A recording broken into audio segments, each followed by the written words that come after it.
This question comes from user Paperjam, and the question is, modern day red paperclip?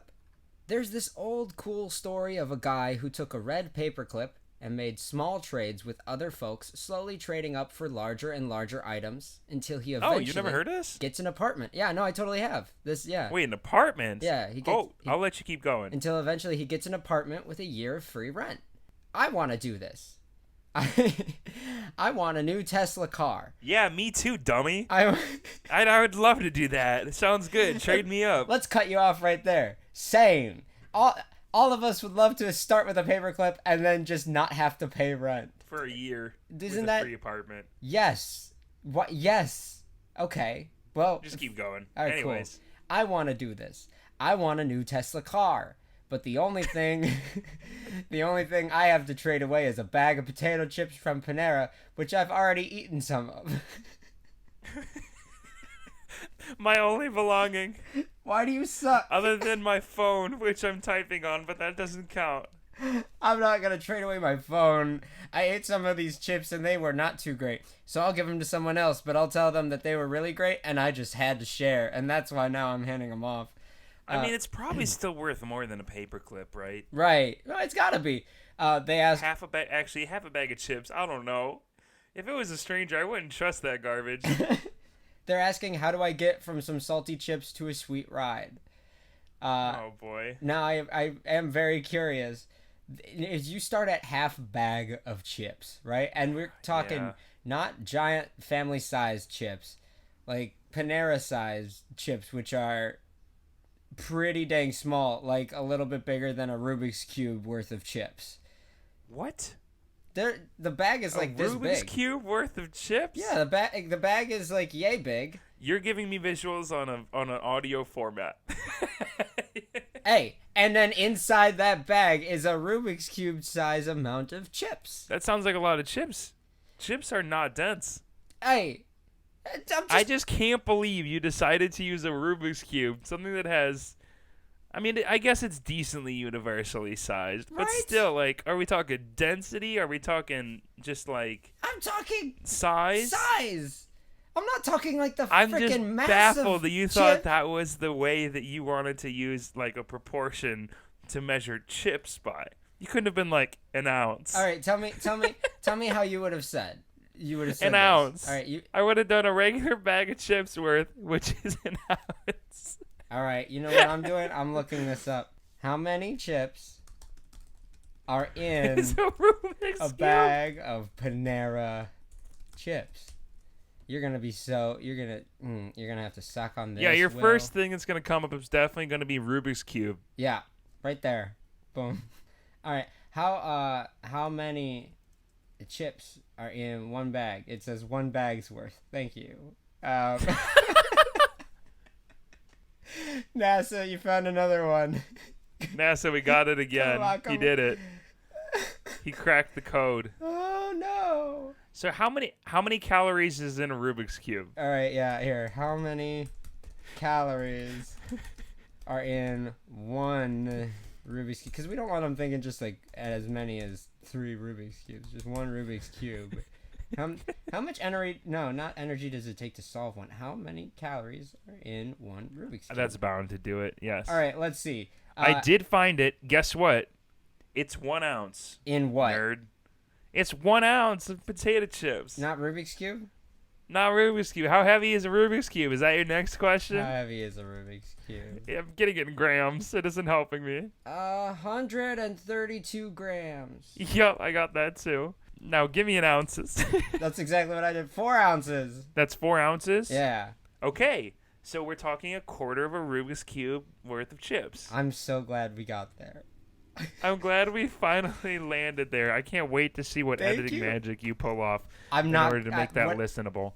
All right, so what we found out for you question asker is you have a little less than 1/4 of a Rubik's Cube worth of potato chips to sell off because you've eaten by some. weight. Yes. Now, you've got to find someone. If you use these facts, maybe you can trade it for a Rubik's Cube and quietly you're already winning the trade. I think that whoever this this red paperclip person was probably an avid salesman, and so he probably really sold up whatever he was trying to give away because he got something better every time, right? It wasn't just like, what will you give me for this? Because you often get pretty bad trades, I'm guessing. We also don't know how long it took him. But either way, I think you have to convince people. You go up to them with your, dude, we didn't factor in the fact that he ate a couple chips already. Yeah. But he has almost a quarter. You go up and you say, this is almost 1/4 of a Rubik's Cube worth of chips. Exactly. Think about that for a minute. Think about that. I'll give you a moment. Yeah. And you give them a moment. And you say, now what will you give me for this? And then they and say... I think you'll be pleasantly surprised with what you get in turn. Right. And they'll say, but are they good? And you say, oh, I've eaten a couple of these chips in this bag. Several are missing. I know that they are good. They're in me currently. I know they're good. The chips are a part of me. They have nourished me, and I'm here today still. That means if you buy this bag, a part of what I have encountered will also be a part of what you have encountered, and in that way we will become brothers. We will be close after this, is what I'm trying to tell you. So it's more of an emotional cost as well. What is the emotional weight worth to you? It's probably worth more than 1/4 of a Rubik's Cube, is what I'm guessing. Okay, so I've actually done this game before. Okay. Did you know this? Have I told you this story? No. Okay, I've done this before. On Halloween we did, because it's actually more acceptable to go up to strangers on Halloween than every other day, any other day of the year. And so as I did this my freshman year of college, where I went around. I started with, I believe, a pencil, and I would just I had a costume, and I would just go, and I had a bag in case they did have candy. But I would go and I'd say, hey, I have this, and we're just we're playing this game. What can you give me for this that's just a little bit better that you don't need? And we worked our way up. And I quit kind of early. I had to go or something. I forget what for. Love those motorcycle noises. And but my friends came back later, and one of them had gotten 2 4-foot tall stuffed animals afterwards. Wow.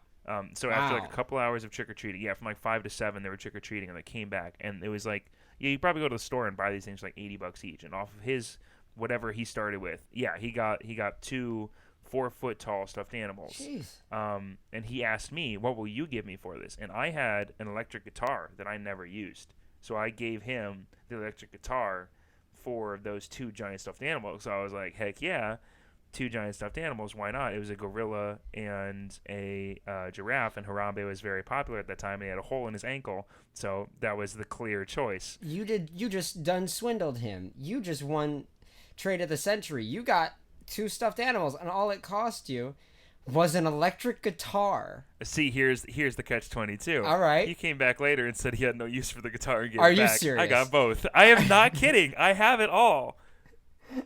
I have the guitar and I have the 2 stuffed animals. That was the long game right there, Will. I did not plan that, but I don't know, maybe it was kind of snakish on my part. Maybe I did go back and I was like, oh, do you really need that guitar?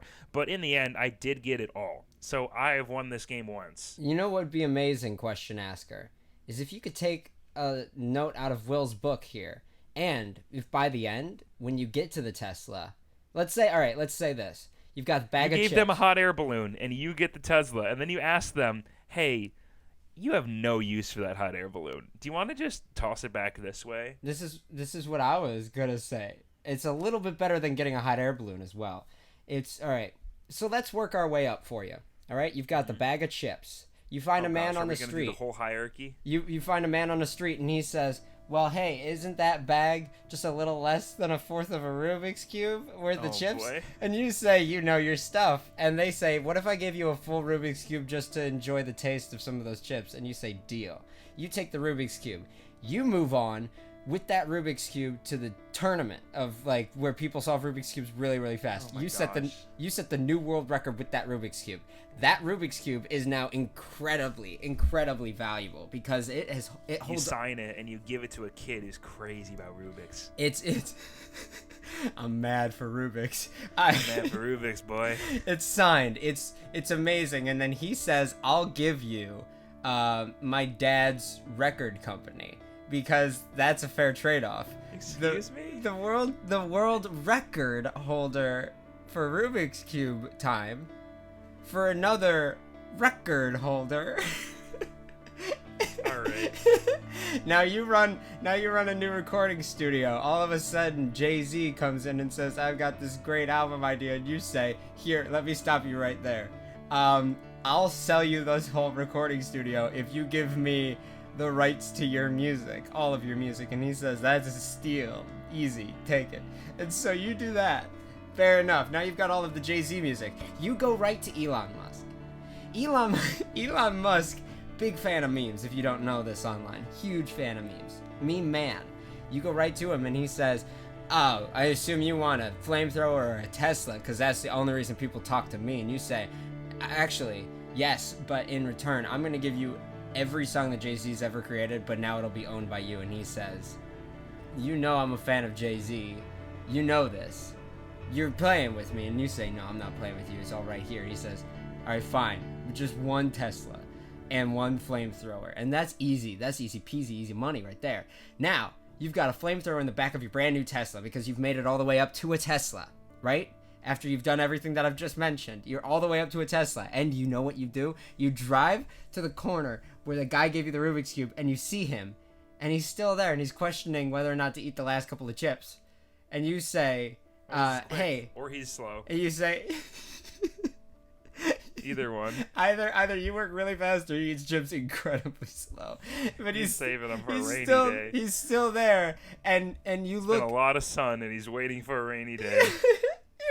you pull up in your brand new Tesla with your flamethrower, and you look right at him, and you say, "Hey, remember me? I was just there giving you those chips. How you liking them?" And he says, "And they're not really for me. Also, I just realized I don't really like potato chips that much." And you say, "I could take them off your hands." And he says, "Okay, sure." And now you've got the Tesla and the chips.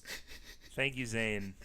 What I learned is that Jay-Z is a meme. Okay, I'm going to give you a story. Are you ready? Yes.